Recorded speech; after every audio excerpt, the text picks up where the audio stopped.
மதுரை தாவேக இரண்டாவது மாநில மாநாட்டில் பவுன்சர்களால் தூக்கி வீசப்பட்ட நபர் யார் என்ற குழப்பம் எழுந்துள்ளது.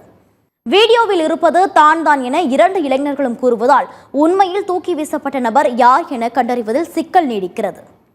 இப்ப இன்னொரு பையன் வேற அது நீங்க இல்ல நான் அப்படின்னு சொல்லி குழப்பம் நீடிக்குது. இந்த கேள்வியை போய் அவங்கள்ட்ட தான் கேட்கணும். எனக்கு தெரியாது. விழுந்த பையன் நான் தான், பாதிக்கப்பட்டதுனால தான் இவ்வளவு தூரம் வந்து நான் நிக்கிறேன்.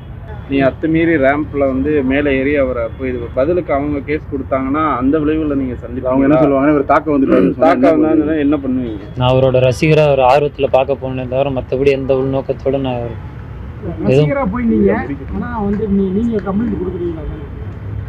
பாதிக்கப்பட்டதுனால நான் கொடுக்குறேன். நான் அந்த மேலே ஏறி ரேம்போ மேலே ஏறி ஓடுறது நான் தான். அது பவுன்சர் எனக்கு தூக்கி போட்டுருவாரு. நான் கீழே தூக்கி போட்டோன்னே நான் கெட்டியமாக கம்மியாக பிடிச்சிக்குவேன். இன்னொரு பவுன்ஸ் ஆப்போசிட்ல போகிற அவர்கிட்ட சாரி கேட்பாரு. தளபதி வந்து பின்னாடி வா அந்த பவுன்சர் திட்டுவார், பின்னாடி வந்துருவாங்க.